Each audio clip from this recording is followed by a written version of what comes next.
Tous et à toutes. Bonsoir, bonsoir, bonsoir, ça part. Bonsoir à tous ceux qui vont arriver ou pas arriver. On va attaquer cette magnifique émission, n'est-ce pas? Bonsoir, bonsoir. Alors, je ne m'attends pas à ce qu'il y ait du monde, hein. C'est une reprise un petit peu impromptue, surprenante. Mais ce n'est pas grave. Je vais de ce pas, n'est-ce pas, me connecter donc à YouTube. Et je tiens à le dire dès le départ, il y aura surtout, pour moi en tout cas, pour ma partie, je vais être surtout en mesure de pouvoir voir les commentaires YouTube, comme d'habitude. Donc, si jamais tu veux interagir avec ce live, il vaut mieux être sur YouTube. Voilà. J'ai le chat en direct, j'ai un petit décalage, il sera là-dessus. Je vais le poser ici pour l'instant, parce que pour moi, ça sera beaucoup plus simple de le mettre là et je le prendrai quand je marquerai des pauses pour avoir, n'est-ce pas, vos réactions, tes réactions. Ce soir, on va un petit peu voir ensemble. Alors, je vais pas, sans aucune prétention, je suis pas économiste, sans aucune, comment je vais dire, je préviens tout le monde. N'est pas de boule de cristal, on ne peut pas savoir ce qui va se passer réellement. C'est pas réellement possible, hein, malheureusement. Si on savait ce qui se passe demain, ben on agirait tous différemment. Mais on va donc prendre un élément de l'actualité qui est donc issu, alors ce qu'il y a de pratique avec mon écran. Alors si tu es sur Instagram, rejoins-moi sur YouTube. C'est là où tu pourras interagir avec moi si tu as des choses à dire. Pareil pour Facebook, je sais que je suis aussi en live sur Facebook. Vous me rejoignez-moi sur YouTube. C'est là que je prendrai les commentaires. C'est là où ça va se passer ce soir. Donc, je pars d'un élément tout simple du Figaro, ok, et des choix politiques de Joe Biden, le nouveau président américain. Donc, on va le voir ensemble. Je vais te laisser lire l'article. Donc, moi, j'ai tapé Joe Biden, inflation, tout simplement. Et tu vas comprendre, en fait, là où je t'emmène et ce qui va se passer. Je vais modestement aussi, ce soir, peut-être t'expliquer un petit peu ce qu'est l'inflation. Donc, on a un temps donné pour parler de tout ça. Tous les jours, je pense que je vais prendre un petit peu des faits d'actualité comme ça, que je vais un petit peu décrypter avec toi et que tu vas pouvoir... avec lesquels on va pouvoir réfléchir. Et puis après, somme toute, je n'ai pas la science infuse, hein, donc j'ai pas encore connecté, mais ici, tu vois, il va y avoir une boîte email. Tu pourras m'envoyer des emails en direct ou des informations contradictoires avec ce que moi, je vais te montrer. Et comme ça, on pourra réagir ensemble et ça va être des lives interactifs. Alors, le but, encore une fois, c'est comme je dis, je peux pas prédire l'avenir, mais c'est malgré tout de se positionner et de pas rester dans l'attentéisme ou dans la phase « je subis une situation » ben finalement qui me dépasse, et puis quand ça va arriver dans ta figure, tu vas venir pleurer. C'est pas le but, tu vois. On est là pour qu'il se passe des choses. Donc en gros, je vais te résumer ce qu'il y a d'écrit. Joe Biden, le nouveau président américain, a décidé d'injecter, donc c'est écrit dans l'article, je vais te le trouver tout de suite, 1900 milliards dans l'économie américaine, ce qui laisse présager, en tout cas pour certains économistes, voilà, c'est ici, tu vois. Donc, je crois que si je fais ça et si je fais ça, voilà, tu vois, normalement, je peux l'entourer. Voilà, je ne sais pas encore extrêmement bien m'en servir, donc tu m'en veux pas, hein, mais ça va être clair. Donc, voilà, Joe Biden, il veut injecter 1900 milliards dans l'économie. Et ce plan de relance, qui est légitime, en fait, au vu de la situation que nous vivons tous, il inquiète énormément les économistes parce que l'objectif, alors je fais de l'interprétation, c'est très important, mais de mon point de vue, la Fed, donc la Banque fédérale américaine, s'attend à une inflation avec son plan de relance et leur objectif, c'est que cette inflation tienne en dessous des 2%. Et ça, c'est un détail vraiment très important parce que comme tu vas le voir, en fait, on va en parler à la fin. Le problème de l'inflation, c'est que c'est quelque chose qui est déjà arrivé par le passé, on va le voir. Il n'y a pas en soi, c'est comment je vais dire, ça peut ne pas être dramatique, mais selon ce que tu vas faire ou ce que je vais faire ou ce que nous allons faire de notre argent, ça peut avoir des conséquences. Personnellement, j'ai la sensation que ça a déjà commencé. je pense que toi, comme moi, tu as déjà ressenti l'impact fort de la variation des coûts bancaires sur nos comptes. Alors, moi, j'ai plusieurs comptes, on est même quelques-uns.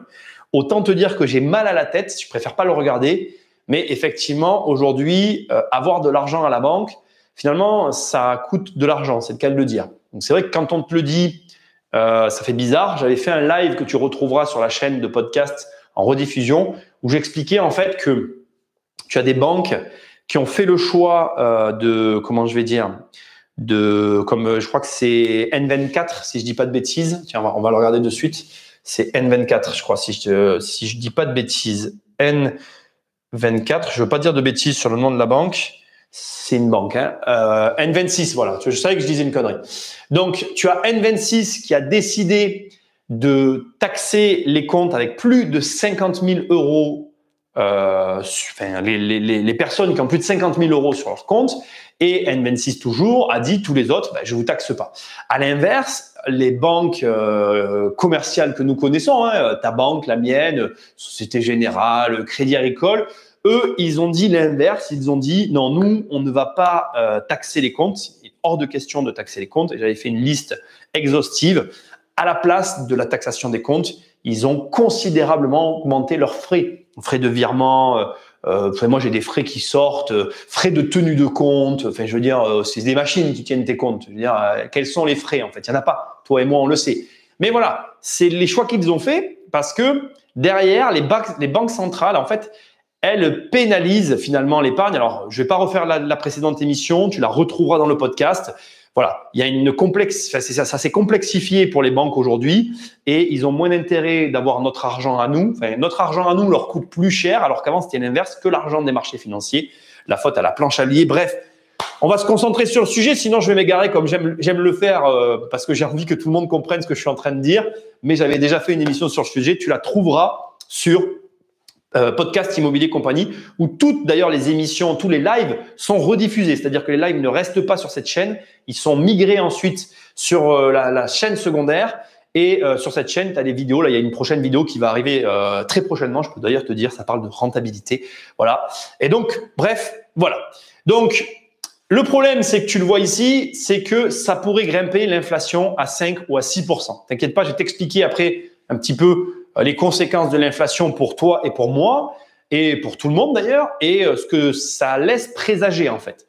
Bon, alors, je vais te la faire très courte. Pourquoi je fais de l'introduction en parlant de tout ça? Parce que les Américains, c'est la première puissance mondiale. De la même façon que les milliardaires donnent un petit peu le là en matière financière, les États-Unis donnent un petit peu le là en matière économique mondiale.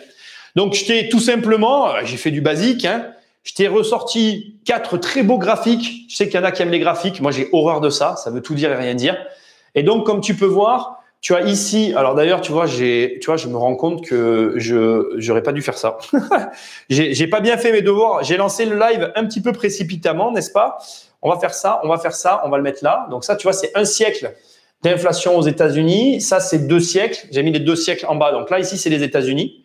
Ça, là, ici, c'est les États-Unis, pardon. Donc ici, là, ça et ça, c'est les US.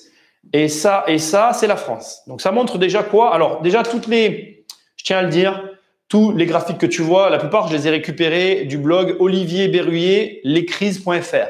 Je trouve qu'ils sont je les ai trouvés très, très bien. Voilà, je trouvais qu'ils étaient bien. Et en plus, ça correspondait à ce que je voulais voir ce soir. Donc, ça, ce sont les courbes inflationnistes et déflationnistes. Donc, ici, tu vois, tu as les petites déflations qui sont là. Et ici, ces pics ici, là, tac, là et là, c'est l'inflation. Alors, tu vois, tout est écrit, hein. Seconde Guerre mondiale, Première Guerre mondiale. Les pics pétroliers qui sont là, on les retrouve forcément ici, tu vois.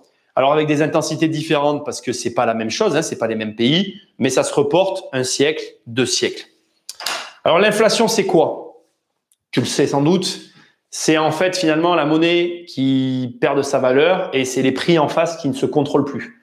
On va pas rentrer dans le débat. Moi, je vais te parler des conséquences en immobilier. Tout ça, c'est pour te parler de l'immobilier en fait. Je vais t'amener sur le sujet de l'immobilier au travers de tout ce que je suis en train de te montrer. Ce qui nous intéresse à nous, c'est quoi? C'est de comprendre comment vis-à-vis de ce qu'on a comme élément de l'actualité. Donc, Joe Biden va injecter 1900 milliards. Il arrive. I'm an American. Il envoie la sauce et les conséquences, c'est ce que je te montrais tout à l'heure, je te le remontre, qui sont craintes. C'est bien évidemment une inflation et on va voir pourquoi. Parce que, tu vois, voilà, même si souvent je dis la rentabilité n'a pas d'importance en immobilier, ben là, pour le coup, j'ai tort. Parce que la rentabilité ici, elle va avoir quand même une conséquence sur un terme plus ou moins long. En tout cas, il va falloir que tu gères un petit peu différemment. Ce qu'il y a de bien, c'est que pour tous ceux qui sont dans mes formations, ben en fait, le fait est qu'avec la crise de 2008, comme j'ai connu une bonne baisse, les conseils que je donne sont relativement adaptés, bien qu'il va falloir faire attention, parce qu'encore une fois, je connais pas l'avenir. Je suis pas là pour faire de l'économie. Je vais pas faire de la grande économie. C'est pas mon objectif. Moi, mon objectif, c'est juste de t'amener au niveau de l'immobilier sur une réflexion qui te permette de t'en sortir. Une conséquence directe de l'inflation. Encore une fois, voilà, je t'ai trouvé des graphiques. Ça parle plus. Je sais qu'il y en a qui aiment bien. Ça te montre un petit peu les variations de tarifs qui peuvent être dues. Alors, en gros, ça va se dire quoi? Ça va dire que certains produits vont augmenter de manière inconsidérée et vont avoir un impact sur d'autres, alors que d'autres produits vont baisser. Ça va créer des variations et ça va avoir des conséquences dans nos vies. En gros, ben, tu vas avoir des produits qui vont d'un côté continuer d'augmenter et comme de l'autre côté, on a des taux négatifs, ben, tu comprends très bien que les gens qui ont de l'argent en fait sur les comptes, ils sont pas vraiment très très bien en fait au final. Ce n'est pas aujourd'hui dans la conjoncture dans laquelle on est actuellement, ce n'est pas une très bonne option d'avoir de l'argent sur ces comptes. En gros, si tu gardes de l'argent sur un compte sur une durée d'une année dans la situation actuelle, ben, on peut considérer que dans un laps de temps relativement court, tu sois en train de perdre de l'argent. Donc ça, c'était pas ce que je voulais te montrer ici. Je voulais pas en venir là tout de suite. On va passer à l'immobilier directement. Ben si, c'est comme ça que j'avais prévu le truc. Bon, ben écoute, c'est parti. Donc, au milieu de tout ça, il y a deux options avec l'immobilier. Donc là, je t'ai trouvé une courbe immobilière que je vais, entre guillemets, finir. Parce que tu vois, regarde. Bon, ben moi, c'est un petit peu la période dont je te parlais. Ici, on est en 2008, la crise, le choc ici et la baisse. En l'occurrence, quand on voit la courbe, il n'y a pas 36 solutions. Soit elle va faire ça et puis elle va repartir dans ce sens-là, soit elle peut remonter. On ne sait pas ce qui va se passer. Je ne suis pas là pour prédire l'avenir encore une fois. Ce que je veux dire, c'est que d'ici, il y a plusieurs scénarios possibles. Sauf que, comme on sait maintenant on se doute qu'on a un risque d'inflation, on peut très bien supposer que concernant les logements, il y a quand même, dans mon sens, deux scénarios qui vont se détacher. Le premier scénario, ça va être qu'effectivement, tout ce qui est produit de matière première va peut-être augmenter en termes de coûts, comme on le voit déjà sur certains produits. Et du coup, l'immobilier utilisant des produits de matière première peut augmenter. Ou alors, si à l'inverse, on va le voir aussi tout à l'heure, les taux viennent à monter au niveau des banques, conséquence pour nous les investisseurs, les prix de l'immobilier peuvent descendre. C'est deux scénarios qui sont pas pour moi, j'en écarte aucun aujourd'hui. Encore une fois, je connais pas l'avenir. La vérité, c'est que toi, dans les deux cas, et ça c'est intéressant et c'est là où je veux en venir, dans les deux cas, il faut que tu continues à acheter. Voilà. Il faut acheter. C'est pas parce que, et ça c'est vraiment important, juste pour te donner des notions, ici, je sais pas comment je vais faire, mais on va faire comme ça, j'avais acheté un bien, ici j'ai acheté un bien, ici j'ai acheté un bien. Moi, dans ces périodes-là, j'ai acheté. Et pourtant, on va être très transparent, toi et moi, le bien que j'ai acheté là, tu pourrais me dire, Nicolas, si tu l'as acheté là, tu l'as acheté au plus haut. Donc si, et c'était le cas en plus, à cette période, j'avais un bon programme, j'en parle dans mon livre qui est juste là, j'avais un bon programme que j'ai eu du mal à vendre sur le dernier appart, mais comme j'avais bien acheté au départ, selon mes critères à moi, si tu veux, cette baisse de prix n'a pas impacté mon projet. Et toi, dans tous les cas, même si après tu peux pronostiquer ce que tu as envie, ce qui compte, c'est pas ce qui se passe en fait. Ça, finalement, moi, c'est ce que j'ai envie de te dire. Ça, on s'en fiche entre guillemets. Ce qui va compter, c'est comment tu achètes. D'accord? Comment tu achètes? Quelle est ta stratégie? Quelle est ta stratégie? Ça, il faut que tu commences à y penser maintenant parce que là, il faut commencer à se mettre en marche parce que là, ça y est, on va dire que moi, je présume, hein, encore une fois, je ne connais pas l'avenir, mais je présume qu'il ne va pas y avoir de gros confinement comme on a eu. Le gros confinement qu'on a eu, il est derrière. Là, maintenant, soit on va continuer comme ça, soit ça va se durcir un petit peu plus, mais on ne tombera pas dans l'excès, à mon sens, qu'on a connu, que pour des raisons financières. Hein. Je crois qu'on est tous d'accord pour dire que là, de toute façon, en ce qui nous concerne, de notre côté à nous, Européens, ils ont tout claqué. Donc, la vérité, c'est que on est dans un point où maintenant, on va commencer à voir les réactions. Et les premières réactions, je vais t'en parler tout à l'heure, on les a déjà par rapport à ce qui est en train de se passer là. Et à mon avis, c'est pas fini. Et pourtant, je suis pas du tout un expert du domaine. Mais tu verras que la fin, malheureusement, je suis obligé d'en parler. C'est pour moi une conséquence logique à tout ce que je vais te montrer là. Donc, tu dois ne pas te freiner parce que ça va baisser l'immobilier. Tu dois te dire, je vais acheter. Comment je vais acheter? Par contre, bien évidemment, il va falloir adapter ta stratégie. Et il va falloir commencer un petit peu à changer ses habitudes parce que, encore une fois, moi je le dis toujours, si tu commences à acheter ici, forcément, tu n'achètes pas de la même façon. Ici, un idiot, il est capable de gagner de l'argent. Le prix, il monte. T'es pas, même sans formation, sans rien, t'achètes. Si tu achètes là, en fait, il peut se passer n'importe quoi en fait. Tu as gagné de l'argent. Tu achètes là, regarde, même jusqu'en 2012, hein, tu es là, regarde, 2012, tu es là. Même si tu revends ici, regarde, et t'es idiot, t'as pas de stratégie, t'as gagné de l'argent. Bon là, si je reconnais que c'est un peu le bordel sur tout ce que j'ai fait, si je fais ça, normalement, ça efface pas tout. Je vais te la refaire plus courte et plus simple. Donc, t'achètes là, tu revends même ici parce que t'es pas très bon ou t'as pas de stratégie. Regarde, c'est facile de comprendre que sur un croquis, tu comprends que t'as gagné de l'argent. Maintenant, t'achètes ici sans stratégie et ça atterrit là, tu vois, en dessous du pic qui est là. Donc, tu as atterri ici. Si t'as pas de stratégie, là, la chute risque de ne pas être la même. Et c'est d'ailleurs dans ces cas-là qu'on connaît des histoires immobilières un petit peu particulières. Je vais regarder si vous avez des choses à me dire. Salut Jérôme, salut Sandra, salut à tous ceux qui sont là. N'hésitez pas à réagir. Pour l'instant, vous n'avez pas encore accès à la boîte email, mais ça va venir. Alors, chaque chose en son temps. Bref, je regarderai vos réactions après. Je voulais voir si tout le monde était là. C'est OK. Je vous sors une courbe que tout le monde ressort. Je la sors juste parce que toujours pareil, hein, Olivier, le site c'est Les Crises. Excuse-moi Olivier si tu regardes cette vidéo, voilà, lescrises.fr. Tes courbes sont super. Je fais pas ça pour le cacher, hein, d'ailleurs. Tiens, regarde, je veux pas qu'ils croient que je cache ces courbes. Alors, là, c'est le truc à pas faire, tu vois. Alors, tu veux bien ou pas? Non, tu veux pas, hein? Ah ben voilà, il y a un bug. C'est les joies du direct. Alors, non, oui, ça y est, c'est revenu. Allez, voilà, on le remet là. C'est pas pour cacher, voilà. Olivier Berruvier, lescrises.fr. Allez, on reprend le truc, on y va. Donc ça, c'est une courbe que tu vois partout parce que finalement, ah non, c'est pas la courbe que je pensais. C'en est une autre. Excuse-moi, autant pour moi. Là, tu as les prix. Donc là, ça c'est la courbe, la couleur bleue ici. C'est les prix parisiens. Je vais mettre de ce côté. On dirait une vraie personne de la météo. Hein. Donc là, ici, ça c'est les prix hors Paris, ça, c'est les prix parisiens. Donc, bon, hein, il n'y a pas besoin de faire un dessin. Il y a un petit écart entre les deux. Très clairement, je vais te donner mon opinion.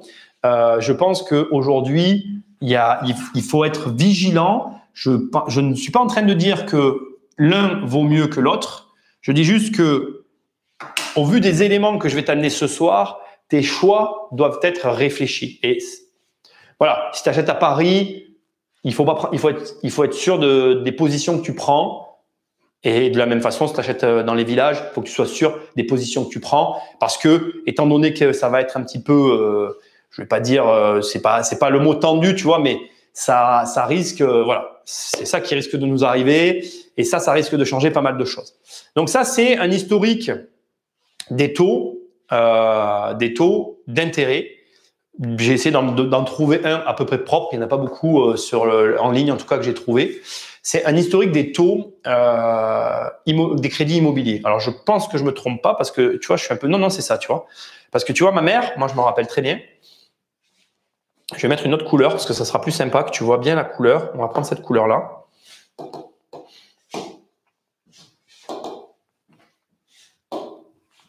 Ma mère… Avec mon père, ils avaient acheté, je m'en rappellerai toute ma vie, parce que après, quand tu fais de l'immobilier, tu es sensible à ça. Ils avaient acheté leur première maison ici, à 12% d'intérêt prêté par la banque. Et ça m'avait interpellé parce que nous, aujourd'hui, tu vois, là récemment, nous, on a sorti un 1,60. il y a un écart. Je pense qu'il n'y a pas besoin qu'on fasse des maths pour voir l'écart. Donc, tu vois, regarde. Ici, c'est ça, on est dans les années 80, hein, parce que la maison qu'ils avaient achetée, moi, j'étais dans les années où j'allais naître, tu vois. Et regarde, ta courbe, là, tu le vois très bien. Regarde, hop, hop, hop, hop, hop. Et après, ça s'est arrêté en 2010, mais en fait, tu vois, ça s'écrase tranquillement. Désolé pour le bruit, mais c'est comme ça que ça m'est venu. Et donc, pourquoi je te montre ça après t'avoir montré les prix de l'immobilier? Parce qu'il y a une espèce de corrélation entre ces deux éléments qui est très simple, qui est que généralement, les prix, bon ça je vais te le montrer après, ce que je vais faire c'est que du coup je vais tout effacer. Généralement, les prix de l'immobilier sont liés au taux d'intérêt. C'est facile de comprendre, j'ai pas besoin de te le calculer ou de te le montrer. Ce que je vais faire c'est que je vais réduire cette petite courbe et je vais juste la mettre là, voilà, hop.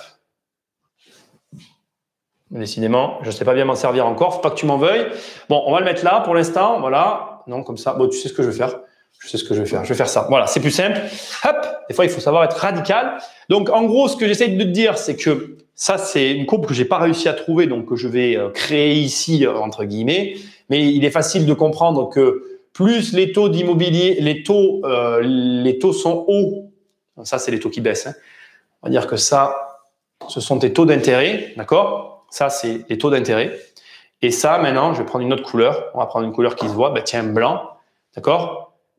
Ça, c'est tes prix immobiliers. Pour moi, dans mon esprit, c'est comme ça que je vois la situation. C'est-à-dire que nous, aujourd'hui, on est là, voilà, parce que les taux d'intérêt sont ici.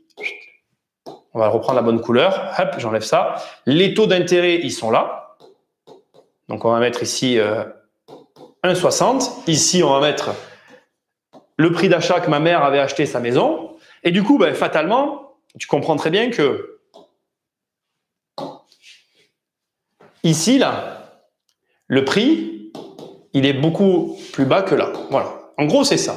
Alors, c'est ce que je te disais tout à l'heure, il y a plusieurs scénarios. Je ne suis pas en train de te dire que ça va faire ça, ou que ça va faire ça, ou que ça va faire ça. Je ne le sais pas. Je sais juste aujourd'hui qu'il va y avoir une inflation. Cette inflation, elle va avoir des conséquences et que une des logiques prévues par la Fed, et c'est à peu près, c'est normal hein, qui prévoit ça, c'est forcément de remonter vers là-haut. Mais, il y a un élément qui n'existait pas ici du temps de ma mère et qui est à prendre en considération ici, en fait, et qui est très intéressant pour moi.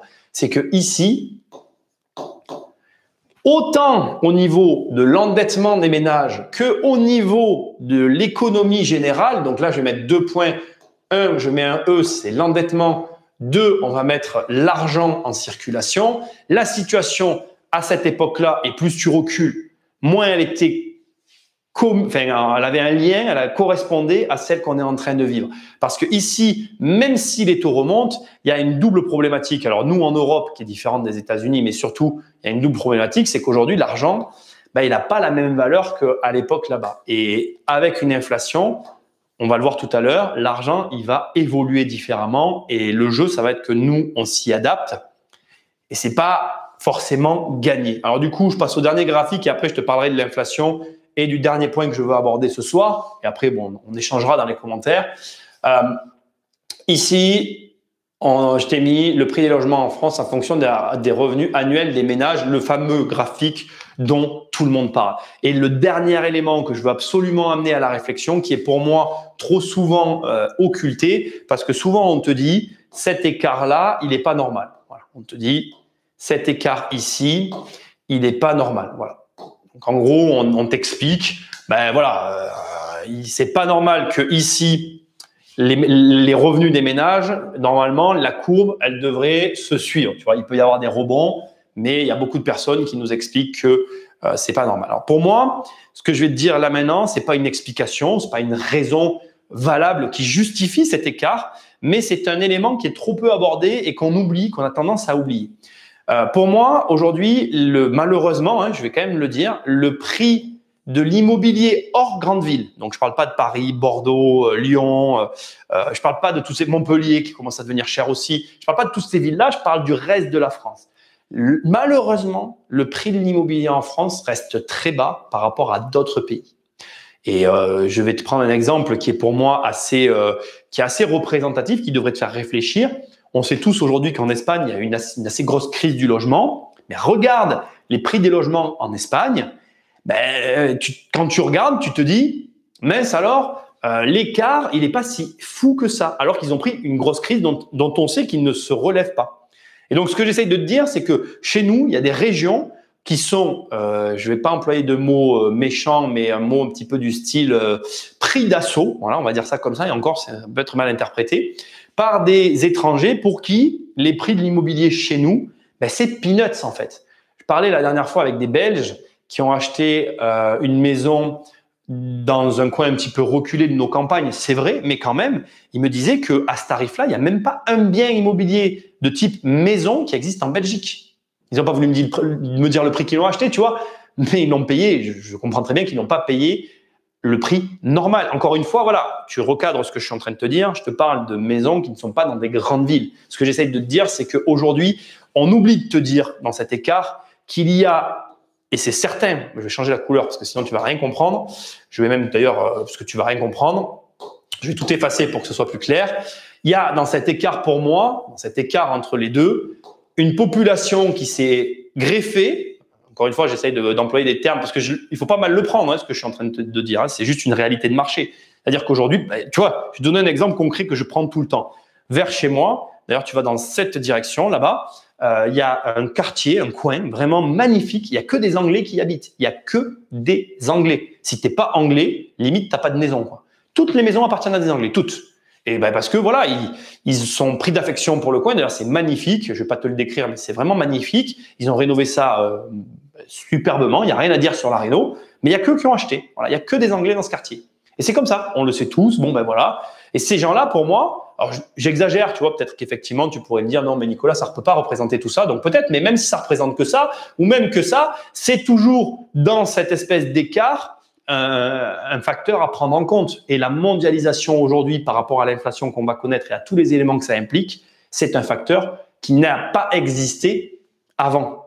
Et quelles en seront les conséquences? Moi, c'est là-dessus que je veux attirer ton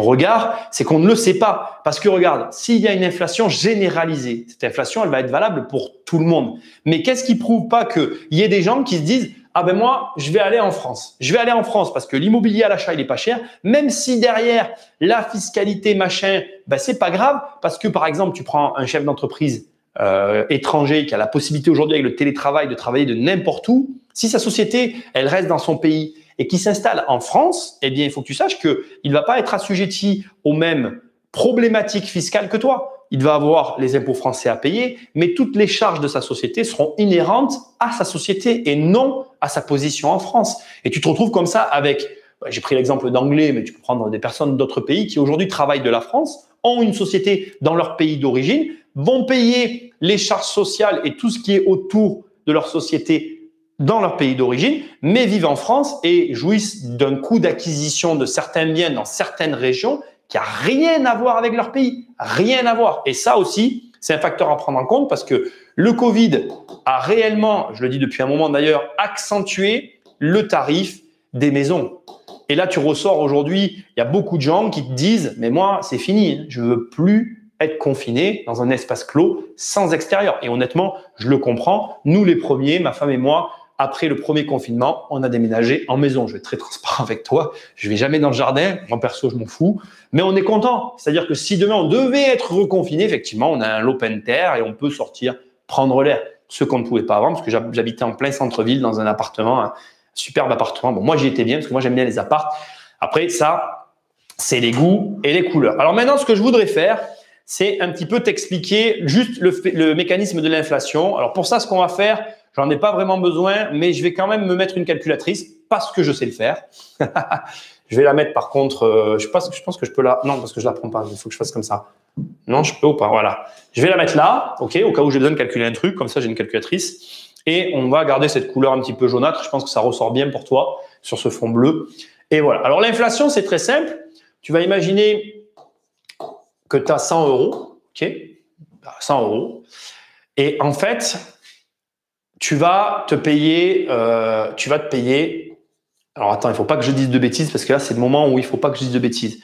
Voilà, alors il faut que je t'explique par rapport à un bien immobilier. Parce que si je me plante, en plus, ça ne va pas le faire. On va recommencer. On ne va pas le prendre par rapport à ça. Il faut qu'on commence par expliquer, je vais commencer par l'inflation pour te prendre un exemple. Donc, on va imaginer que ton inflation, annuellement, elle est de 3%. Voilà. Tu as une inflation de 3%. Les inflations, c'est une augmentation de différentes choses. Et toi, à ce moment-là, on va dire que tu as 100 euros. J'ai fait une bêtise, bien évidemment, parce que c'est moi. Voilà. Donc, cette inflation de 3%, elle t'impacte directement en fin d'année sur ton argent. Autant dire que, en fait, comme tout a augmenté, si tu as gardé l'argent, eh ben, c'est comme si tu avais perdu 3%. Tu comprends la logique? C'est-à-dire que cette augmentation du coût de la vie, elle vient impacter directement l'argent que tu possèdes, puisque en fait, si tu l'as gardé, cet argent, ben, il a moins de valeur d'une année sur l'autre. Enfin, finalement, c'est un petit peu le même phénomène que chaque année, tu avais une augmentation de 1%, mais qui, elle, était maîtrisée. C'était la croissance. C'est un petit peu la croissance qui était maîtrisée de 1% par an. Là, elle est juste pas maîtrisée, donc elle est déplafonnée. Je te prends l'exemple de 3, mais si tu veux vraiment qu'on discute de ce dont parlent les économistes, juste pour mémoire, je te rappelle qu'on parle de 5 à 6%. Donc, on va garder cet exemple. Donc, ce qu'on va faire, c'est que pour que ça ait l'air réel, on va prendre la crainte des économistes et on va parler de 5% d'inflation. Ce qui fait que, toujours pareil, exemple facile, on est à 95 euros de perdu si tu ne fais rien. OK? Mais là où ça devient vicieux, en fait, c'est qu'en fait, ces 5%, si jamais tu les opposes pas, maintenant, on va imaginer que tu les as plus, cet argent, mais que tu les as placés dans un bien immobilier avec 4% de rentabilité. Et bien donc, en fait, tu as ce que certains vont appeler une perte. Et pourquoi j'ai fait ça? De 1%. Et c'est là où ta rentabilité va avoir un intérêt, c'est que dans un système inflationniste, ce qui compte, c'est que tes placements soient toujours, alors on va le faire comme ça, tes placements, pour une fois que je sais le faire, le signe, tes placements soient toujours supérieurs à l'inflation. D'accord? C'est très, très important que tu veilles à ça. Parce que sinon, en fait, bah, c'est ta poche, en fait. Enfin, c'est plutôt comme ça. C'est pas plutôt comme ça, c'est plutôt comme ça. Je te donne des sous, j'ai rien fait. Et alors, du coup, il y a un autre phénomène qui est plus vicieux de l'inflation, c'est que la monnaie, ici, ben, l'argent en lui-même perd de la valeur. Il est dévalué, en fait. La valeur de l'argent en elle-même, elle est dévaluée. C'est pour ça que j'avais fait une vidéo sur les crises que tu trouveras sur cette chaîne où je te prenais l'exemple je crois que c'est on va regarder tout à l'heure, du Zimbabwe ou je sais pas quoi, un pays, je sais plus où, vous avez une énorme inflation et où en fait, à l'arrivée, tu as des pays où quand ça devient trop du n'importe quoi et que la monnaie, en fait, elle n'est pas du tout viable sur le long terme, eh bien, les mecs, ils préfèrent se faire payer en dollars. Sauf que là, et je reprends ce que je te disais tout à l'heure, on se retrouve dans une situation où le dollar est exactement dans la même case que l'euro, en fait. Il n'y a pas de réelle différence. On se retrouve dans une situation où, en fait, les monnaies aujourd'hui, quelles qu'elles soient, nous font nous poser des questions. Ce qui m'amène sur mon sujet de prédilection, n'est-ce pas? Que je croyais jamais aborder sur ma chaîne. Je vais virer ça, tiens. Tu sais quoi? Est-ce que je peux la prendre comme ça? Non, je vais faire comme ça. Excuse-moi. Ce que je vais faire, c'est que je vais prendre ma calculatrice parce que sinon, elle va me suivre. Hein? Non, il faut que je fasse ça. Attends, parce que là, ça va être comme ça. Hop. Et ouais, et là, et je vais fermer. Hip. Voilà. Donc, ce qui m'amène sur un sujet que je ne pensais pas aborder sur ma chaîne, c'était prêt à l'avance. Le Bitcoin. Alors, je te rassure, hein, je vais absolument pas te dire d'investir sur le Bitcoin. D'abord, parce que je vais être franc avec toi, c'est absolument pas mon sujet. J'ai pas la prétention de m'y connaître et honnêtement, je m'y connais pas. Deuxièmement, j'ai absolument pas d'excuses. Tu parles au plus gros nigo de toute la terre entière, puisque tu dois peut-être connaître François Denis, que j'apprécie énormément. J'en parle très souvent sur cette chaîne. Il m'a envoyé un rapport. Tu vois, je veux dire, si tu veux un imbécile, c'est bien moi. Il m'envoie un rapport, je crois, pile ici. Il me dit, Nicolas, vas-y, feu, c'est le moment. Ouais, peut-être, on verra. Bon. Moi, j'ai pas de regrets parce que c'est pas mon délire en fait. Je peux rien y faire. Moi, je suis un mec d'immobilier, donc c'était pas une question d'argent. C'est une question qu'en fait, pour moi, je sais très bien ce qu'il y a derrière. c'est ce que je suis en train de t'expliquer. C'est-à-dire que là, aujourd'hui, tout ce problème de ces politiques, qu'on ne sait pas ce qu'ils font, ces Jean-François, et je suis le premier à les critiquer, là, tu l'as pas en fait, parce qu'ils n'ont pas la main dessus en fait. Et du coup, plus ils vont faire d'actions, plus je commence à croire aux 100 000 euros du Bitcoin, parce que tu as des sociétés qui vont commencer à vouloir se la faire payer avec ça, tu as des entreprises qui vont venir se rabattre dessus, la valeur va devenir réelle, la référence risque de devenir mondiale, et ça va connaître l'essor qu'on peut y connaître. Le problème, c'est que c'est toujours pareil. Il faut savoir de quoi on parle. Moi, je ne fais que ce que je sais. Je n'en sais pas assez pour avoir confiance. Et pourtant, j'ai accès à des ressources. J'ai absolument pas d'excuses. Mais j'étais obligé de t'en parler parce que tout ça, ça nous amène à comprendre un petit peu pourquoi ce phénomène n'est pas prêt de s'arrêter. Pourquoi il y a des gens qui sont énormément engagés sur le Bitcoin et ce que ça représente au-delà d'une simple avancée technologique. Et le fait que peut-être que de toute façon, en tant que bon investisseur, tu vas devoir t'y mettre. Tu ne feras pas appel à moi sur ce sujet-là parce qu'encore une fois, ce n'est absolument pas mon domaine et que moi, je reste dans l'immobilier, je sais ce que je sais faire et je sais pas ce que je sais pas faire et que je pense qu'il y a de quoi faire en immobilier. Alors, je voudrais quand même te parler maintenant de ce par quoi j'ai commencé et un petit peu quand même te donner des messages d'espoir parce que je t'ai un peu expliqué beaucoup de choses. Je vais regarder tes réactions dans le chat. Je vois qu'il y en a. Vous n'hésitez pas. On va un peu parler. Bien que c'est 18h et que après petite vidéo d'1 heure sur des sujets d'actualité, on va faire ça un petit peu tous les jours, je pense. Enfin, peut-être pas tous les jours parce que demain, par exemple, il y a un podcast qui sort. Donc demain, il y aura le podcast. Il va y avoir des émissions régulières maintenant, mais en fonction, je te tiendrai au courant d'un jour à l'autre. J'aurais préféré faire cette émission aujourd'hui entre midi et 2, mais jeudi, il y a une formation ici au bureau et donc malheureusement, jeudi, je ne ferai pas de live déjà. Et en plus, j'ai besoin de finaliser les préparatifs pour que tout se passe bien jeudi. Ne m'en veux pas, mais je vais être là de façon régulière. Ok, donc rapidement, je vais te balayer maintenant un petit peu ce que toi tu dois faire, ou en tout cas ce sur quoi tu dois être vigilant avec l'immobilier. Il y a plusieurs choses. Il y a des changements. Je ferai un live sur le sujet. Il y a des lois qui arrivent en immobilier qui vont effrayer énormément certaines personnes.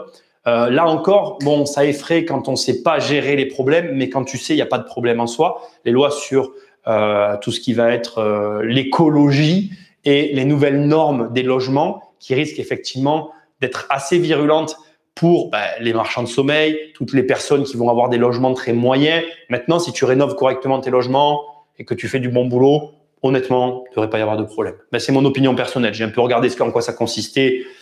Franchement, voilà, c'est mon avis. Bon, je vais couper en 3 points. Je vais pas t'en donner plus. Le but, c'est pas de t'embrouiller l'esprit, c'est juste d'être au clair. Je te l'ai dit tout à l'heure, il y en a déjà 2 que tu connais. Premièrement, il va falloir que tu définisses une stratégie. Ça, c'est clair et net. Alors, c'est quoi une stratégie en fait en immobilier, Moi, je vais parler de mon domaine. C'est par exemple de se dire quel type de bien je vais acheter. Je te donne juste un exemple. Par exemple, on va imaginer que tu as les moyens de t'acheter de très gros immeubles. Tu as beaucoup d'argent, tu peux t'acheter de très gros immeubles. Sauf que, comme tu sais qu'il y a une inflation, tu vas te dire, c'est facile. Moi, j'ai les moyens de m'acheter des gros immeubles, mais je sais qu'il va se passer, il va y avoir des conséquences économiques. Du coup, je vais pas m'engager forcément tout de suite sur des gros immeubles parce que on ne sait pas effectivement si ça va monter ou ça va baisser. Donc, il faut agir, mais il faut pouvoir aussi réagir. Ça, c'est très compliqué à comprendre. C'est-à-dire qu'il faut que là, l'économie continue, tu continues d'avancer. Il faut acheter, il faut faire des choses, mais il faut que tu attendes un choc ou quelque chose qui va modifier tout ça et qui va être soit à ton avantage si ça baisse, soit à ton désavantage si ça augmente. Et dans les 2 cas, il faut avoir agi. Donc, regarde la stratégie. Un exemple. Tu achètes des biens pas chers alors que tu as l'argent d'en acheter des très chers. Tu fais malgré tout des crédits, mais des crédits que tu peux solder et tu agis là au présent sur ce type de bien-là en gardant des réserves pour aller acheter du très gros si jamais ça s'éclate. Et si ça s'éclate pas, comme tu as acheté du petit, ça aura quand même pris de la valeur et ça t'aura permis de ressortir aussi avec quelque chose dans tous les cas. Et là, t'es nickel. Quoi qu'il arrive, ça passe. Un exemple. Voilà. Il y a plein de stratégies. Ça, c'en est une parmi tant d'autres. Bon. OK. Deuxième élément. L'apport.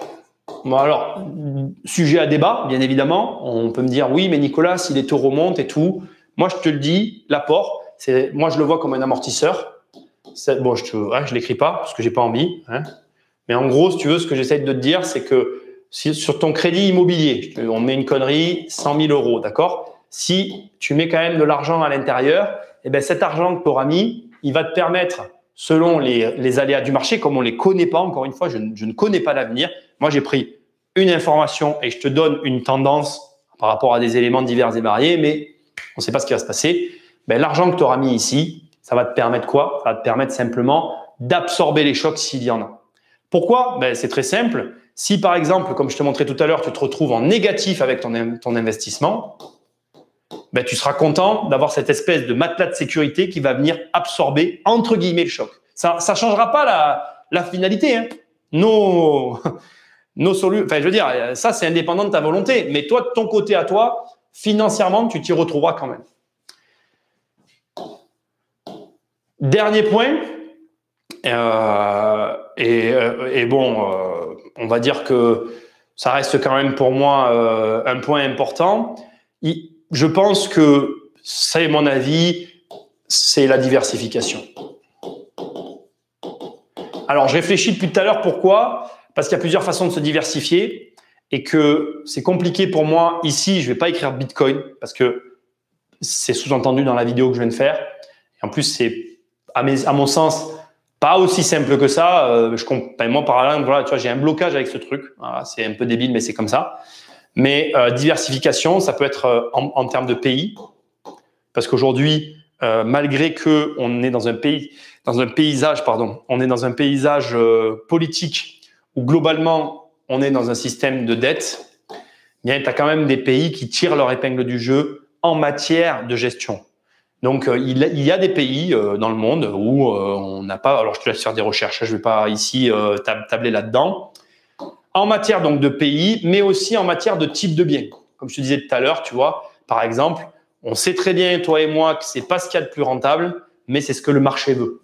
Donc, les maisons, il faut savoir donner au marché ce que le marché veut. Donc, voilà, c'est des exemples, 3 éléments très simples que je voulais te donner ce soir par rapport, encore une fois, je te rappelle que je suis parti d'une info toute basique que tu peux trouver si tu veux lire l'article sur Le Figaro.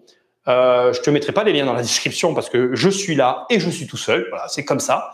Mais voilà, le FMI balaie les craintes d'inflation liées au plan de relance Biden. Donc, c'est-à-dire que eux, ils soutiennent le fait qu'il ne va y avoir que un pourcentage réduit d'inflation à 2%.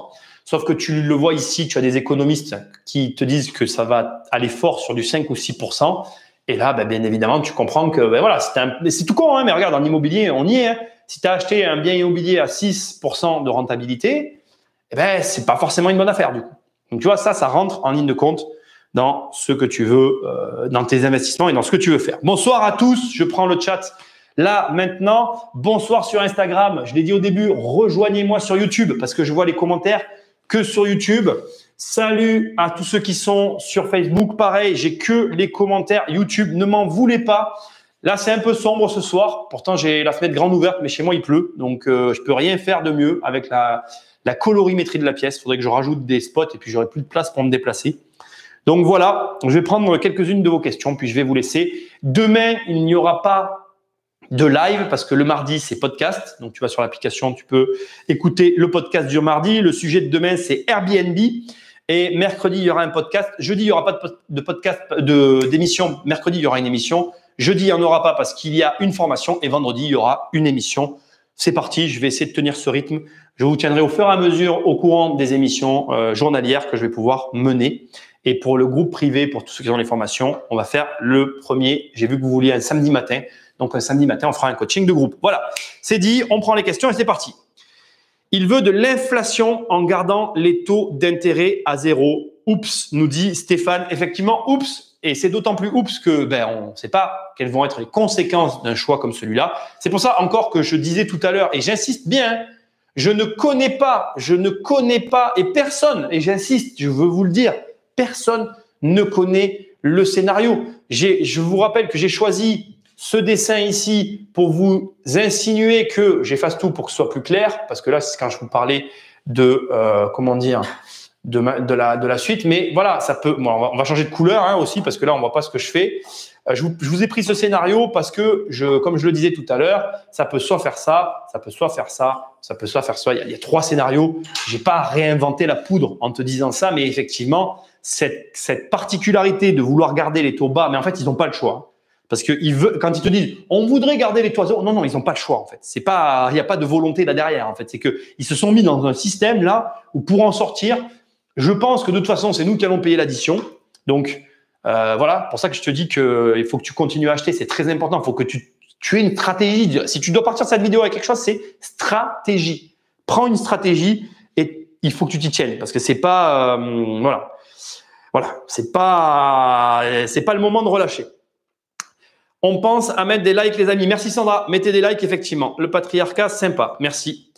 Bonsoir à tous. Désendettez-vous rapidos, c'est la clé. Alors effectivement, ça peut être aussi une stratégie de se désendetter, Stéphane. Après, le problème, c'est que l'argent à 1%, bon, c'est compliqué, tu vois. Moi, je comprends les deux parties. C'est pour ça que je te disais, l'apport, une bonne gestion derrière, c'est encore une fois, voilà, je pense que ça peut vraiment jouer. À l'époque de nos parents, c'était le plein emploi. Effectivement, ça aussi, c'est une bonne remarque. Après, écoute, aujourd'hui, on est dans une situation très différente. Ça pèse aussi, mais je pense que autant beaucoup de gens disent oui, l'immobilier de bureau, ça va être catastrophique. Moi, j'ai conscience qu'il va y avoir un impact sur les bureaux en fait. Mais j'ai mis des réserves parce que les bureaux facilement modifiables en logement, tu sais pas comment ça va évoluer. Et puis le télétravail, ça reste quand même quelque chose aussi qui va amener de nouvelles choses. Je pense que c'est un argument, le fait que du temps de nos parents, c'était le plein emploi. Mais du temps de nos parents, il y avait de l'inflation. La question que tu as en droit de te poser, c'est que est-ce que le fait qu'ils choisissent peut-être de remettre de l'inflation, ça va pas nous remettre aussi dans une situation différente? Est-ce qu'ils vont pas être obligés de faire des lois autres que celles qu'ils avaient l'habitude de faire parce que justement, l'économie va changer? Question que je pose. Je n'ai pas la réponse. Pour les Belges, non, car j'ai des amis en Belgique au même prix qu'en France, hors grande ville, t'as mieux et moins cher en Belgique. Ah ben écoute, j'ai pas eu les mêmes échos que toi. Je pense que ça, alors encore une fois, ça doit dépendre des marchés. Moi, dans la région où je suis, dans des petits villages, un petit peu éloignés des villes, honnêtement, enfin, je connais pas le marché belge, hein, mais en France, tu trouves encore des biens à moins de 100 000 euros, quoi. C'est une réalité qui est assez déroutante. Mais même moi, je vois même moi, voilà, je pas honte de le dire. Hein, moi, j'ai acheté. On est en 2021, en 2020, j'ai acheté un bien à moins de 40 000 euros. Donc, je veux dire, il y a qu'en France que tu vois des trucs comme ça. Voilà, mon avis.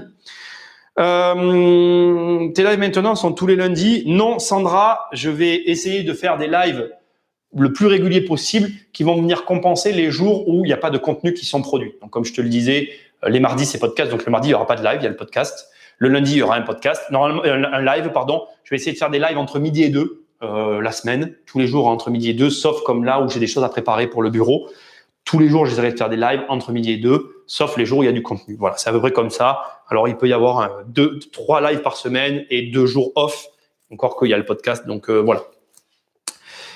On ne voit pas bien les titres du livre sous le tableau. C'est pas grave. Devenir riche sans argent, ils trouveront. L'inflation, c'est un ascenseur. Tout ce qui est investi monte, tout ce qui n'est pas investi descend. Effectivement, je suis aussi au courant de ça, mais comme je te disais tout à l'heure, le problème, c'est que la Fed, et ça, je te l'ai pas dit, effectivement, j'ai oublié de le dire, la Fed aux États-Unis a l'air de prévoir une augmentation de ses taux d'intérêt pour le prêt. Et le problème, c'est que ça, c'est un facteur, en tout cas que moi, je connais, qui est déterminant dans le prix des biens immobiliers. C'est logique en fait. Tu peux pas acheter, comment dire, comment je vais dire ça? Et là, je peux pas le dire. Je vais faire comme ça. Je vais me mettre ici, voilà, et je vais me mettre là comme ça, voilà, et je me mets là. Tu peux pas avoir, regarde, tu peux pas avoir quelqu'un. Je te dis vraiment, je vais te dire une bêtise totale. Tu fais pas attention aux chiffres, hein, mais un taux à 2%, un taux d'intérêt immobilier. On va dire, c'est pas du tout réel par rapport à l'actualité, mais on va dire que tu as tout à ce prix-là. Et que le client, il peut acheter un bien immobilier à 160 000 euros, toujours pareil, c'est un exemple. Si demain, on se retrouve avec des taux et des prêts à 6%, ben, le même client, dans la même configuration, il peut peut-être acheter. Alors là, c'est pareil, c'est peut-être exagéré, mais tu vois, il va y avoir de toute façon un écart. Et cet écart, il va être impacté où, à ton avis? Il va forcément être impacté sur les prix de l'immobilier. Et ça, il faut le prendre en ligne de compte. Alors après, voilà, effectivement, là où tu as raison, Stéphane, quand tu dis désendettez-vous, c'est la clé. Effectivement, c'est une des clés, mais il faut aussi continuer à faire du business.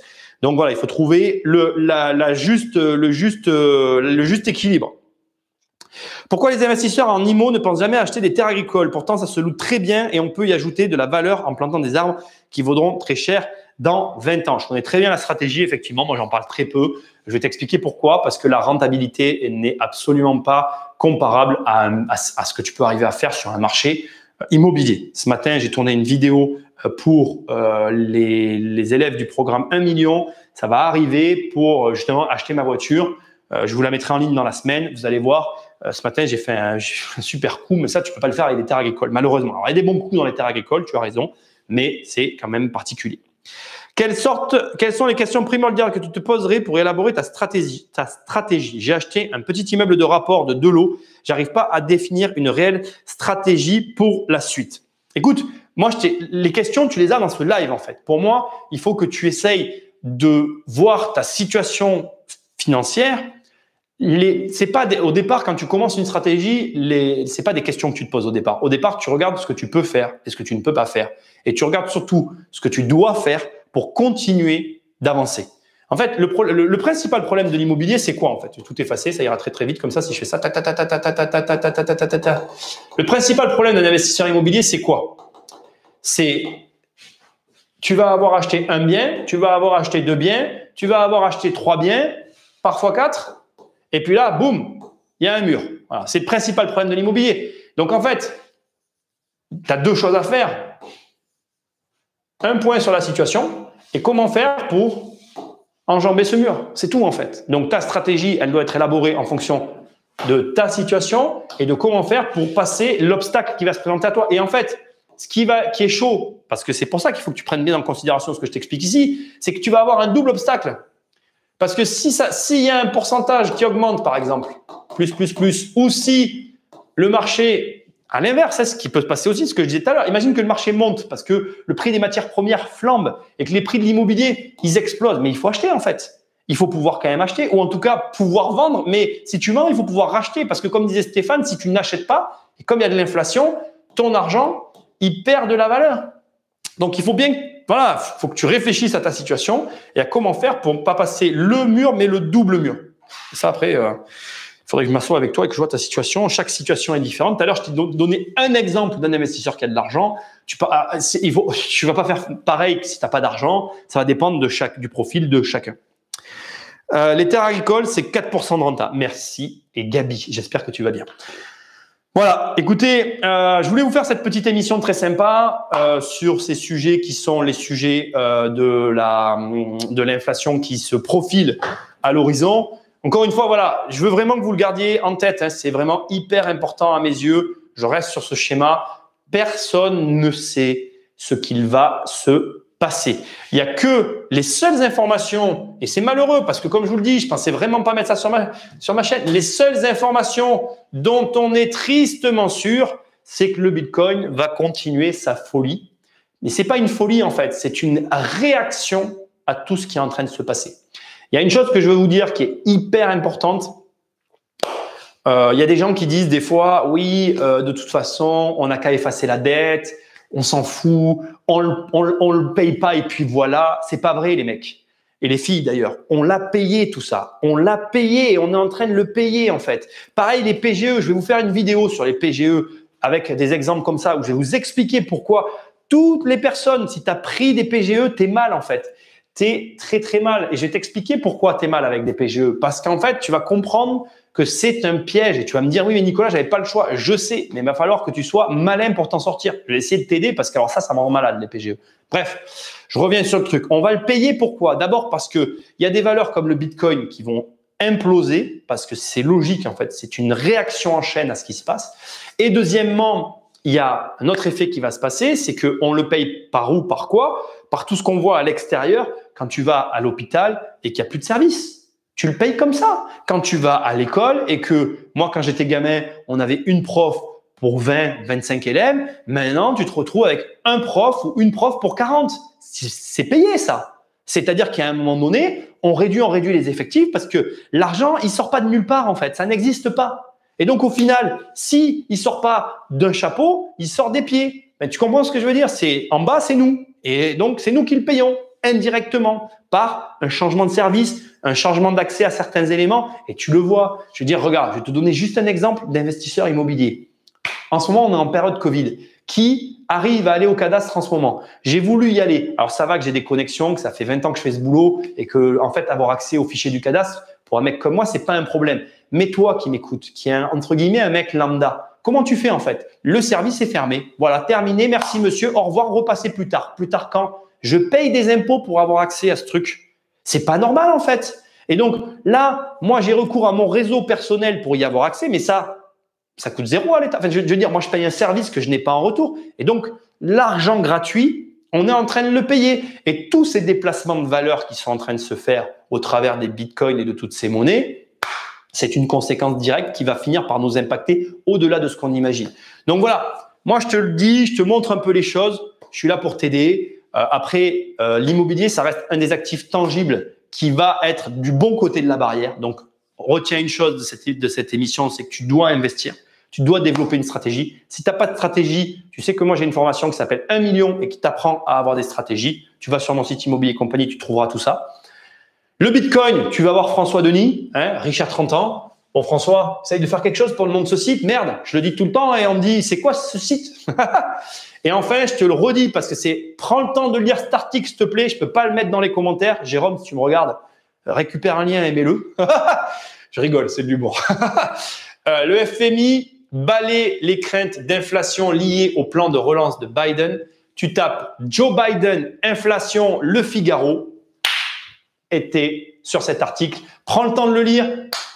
C'est important, c'est ton argent, c'est pas le mien. Moi, comme tu l'imagines, j'ai une stratégie. Ce matin, j'ai une offre qui est passée. J'achète tout le temps en fait, donc pas de problème. C'est pour toi que je m'inquiète. Je vous laisse les amis. Je vais regarder s'il reste un petit peu des commentaires. Allez, je prends les derniers commentaires.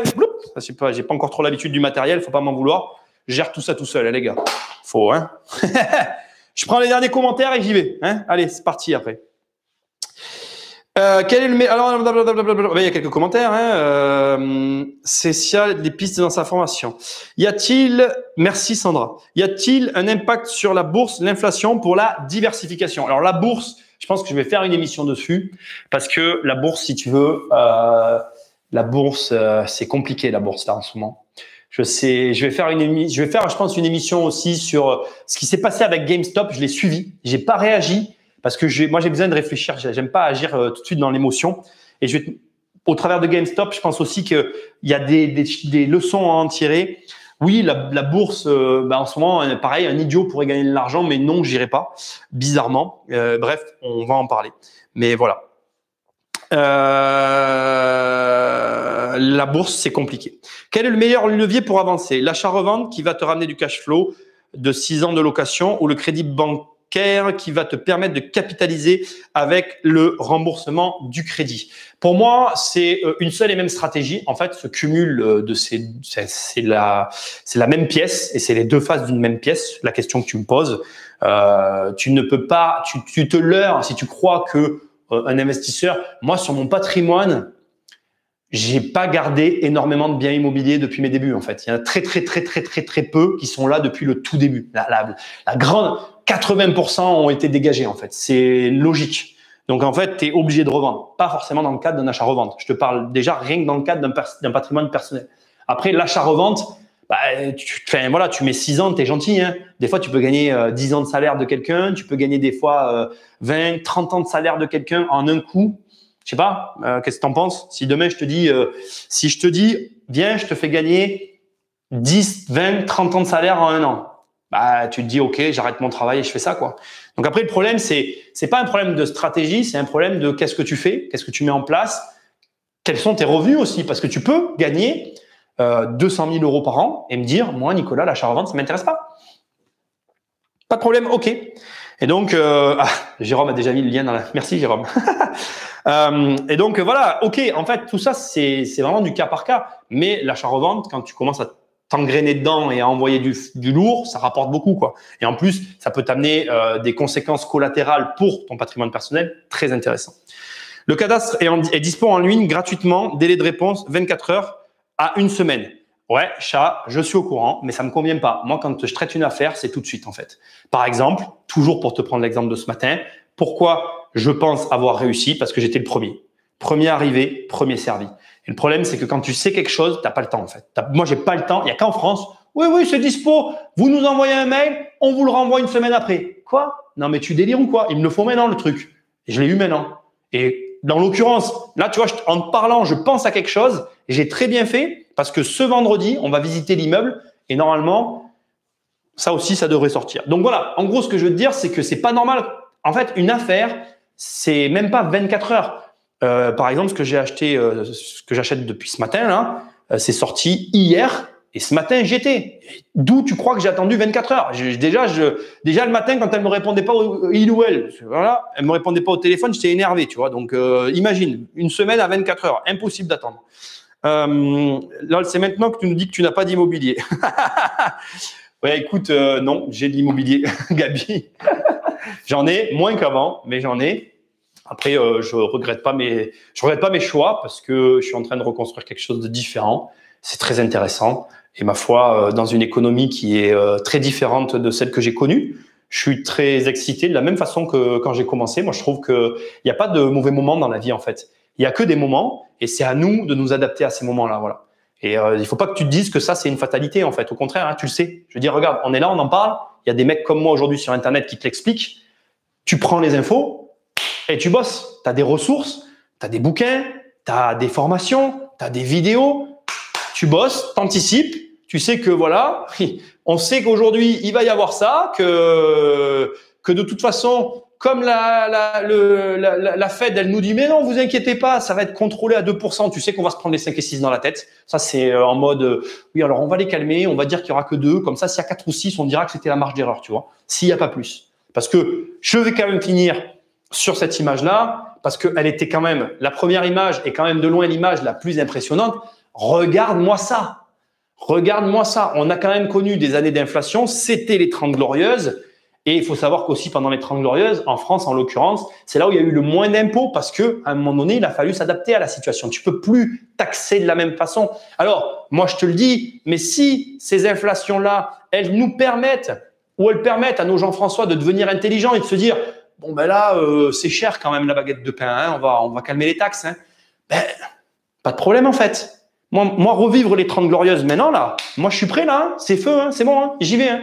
Donc, tu vois, et regarde, c'est ici que ça s'est joué. Hein, et regarde, ça, ici, là, attends, on va la refaire différemment, voilà, hop, on va là, regarde, ici, là, donc, on est d'accord, 30 glorieuses, c'est là, là. Alors, regarde, tu as eu les 2 chocs pétroliers, bon, je vais dans les années 90, mais même pas, on va s'arrêter au milieu à la fin des années 80, c'est là que ça s'est terminé, là, voilà, t'es là, là, regarde. Ici, ça, c'est les 30 glorieuses. Là. Regarde-moi ce morceau d'inflation. Moi, je prends. Hein. Je vote pour là, tout de suite, les gars. Allez-y, c'est bon. Mettez-les moi là, parce que là, les Jean-François, ils seront face à eux-mêmes. Ils vont dire, bon, le pain, il est cher, va falloir faire quelque chose sur les taxes. Hein. Et du coup, c'est dans cette période-là, des 30 glorieuses, où il y a eu le moins d'impôts, qui s'est passé le plus de choses et que la génération avant nous, c'est le plus enrichi. Aujourd'hui, il faut que tu saches que, t'es là, tu m'as remis la pièce, Gabi, tu fais chier. Hein. Faut que tu saches, Gabi, que regarde, faut quand même savoir un truc, hein, c'est que ici, ils se sont enrichis là, d'accord? Et là, regarde, ici, là, c'est là où il y a eu l'argent gratuit là. La free money, elle était là, elle était ici. C'est là où, c'est dans cette période-là où l'assurance vie, elle était hyper rémunérée. Mais pourquoi ils ont, et c'est là aussi quand Mitterrand il est arrivé qu'il a commencé à taxer. Pourquoi? Parce que il y avait tout ce passif derrière. Il y avait tout ce passif derrière qui permettait de prendre en fait. On a vécu là-dessus, les mecs. Donc, si tu veux, si on est là, mais moi, je dis, OK, les gars, c'est bon, on fonce, hein, on y va. C'est pas grave. Hein. Moi, je vais te dire que l'immobilier, je sais pas si tu te rappelles, moi, je m'en rappelle un petit peu quand j'étais gosse, dans les années 90, ici, là, il y a eu une période où l'immobilier valait rien. Il valait rien. Tiens, regarde, on va finir là-dessus. Tu prends un investisseur immobilier qui a acheté fin des années 90. Moi, j'ai rencontré les investisseurs qui avaient acheté fin des années 90 et qui vendaient au début des années 2000 quand moi je commençais. Mais les mecs, ils étaient gavés avec l'euro et tout. Ils avaient acheté 100 000 francs, ils revendaient 100 000 euros. Tu veux dire, en gros, si tu fais la conversion, ils achetaient 15 000, ils revendaient 100. Donc, je dis pas, je veux pas que tu crois, là, je m'excite et tout, parce que je sais pas ce qui va se passer. Je le sais pas, en fait. Parce que là, ici, il y a eu une guerre. Alors, Jean-François, il nous a dit, c'est une guerre. Je pense pas que ce soit une guerre, mais bon. Là, il y avait une guerre, tu vois, Seconde Guerre mondiale. Ici, il y a eu une guerre. Je dis pas que ça va être pareil. Je dis juste que, potentiellement, on est dans une situation proche de celle-là. Comment ça finira? Je sais pas. 18h23, je suis à la bourre. Parce que j'aime bien être avec vous, les gars. Je regarde vite fait les commentaires et j'y vais. Allez, c'est parti. Parlons autour d'un thé. Franchement, Gabi, j'aimerais trop revenir à Paris, refaire nos soirées comme on faisait. Ça va revenir. On va les refaire, t'inquiète. Et ça va bien le faire. J'y crois. J'aimerais avoir ton avis, s'il te plaît. Achat d'un immeuble de 4 appartements, déjà divisé, achat en SCI hier, puis je revends. On en parle demain, chat. Parce que là, je vais rentrer là. Il faut que j'arrête là. Il n'y a pas de fréquence à proprement dit, car tu as loué au préalable. Tu rêves pour les taxes et pour 30 glorieuses aussi, je pense. Merci Stéphane. Écoute Jean, c'est beau de rêver. Rêve avec moi Stéphane. Merci Gabi, j'ai lu son livre Le secret de l'AC et le maître de la répétition n'est pas clair. Allez, on en reste là, on en parlera demain chat, si tu veux bien. Bonne soirée à tous. De toute façon, ne vous inquiétez pas, il va y avoir des émissions un petit peu pour vous accompagner dans tout ça. Puis on va rentrer dans le dur là dans les mois qui arrivent. Donc moi j'ai envie d'être là avec vous aussi. Bonne soirée à tous. Donc encore une fois, si tu as été sur Facebook ou sur Instagram, ça se passe sur YouTube Immobilier Compagnie. Les rediffs, c'est sur Podcast Immobilier Compagnie. Et puis bonne soirée à tous. Et pas à demain, puisque demain c'est le podcast. À mercredi. Ciao. On va appuyer ici. Hein, vous m'entendez encore? C'est normal parce que l'arrêt, c'est moi qui l'effectue. Hein. Voilà. Hop. Je dis au revoir à Facebook. Salut Facebook. Et je dis au revoir à YouTube. Au revoir YouTube.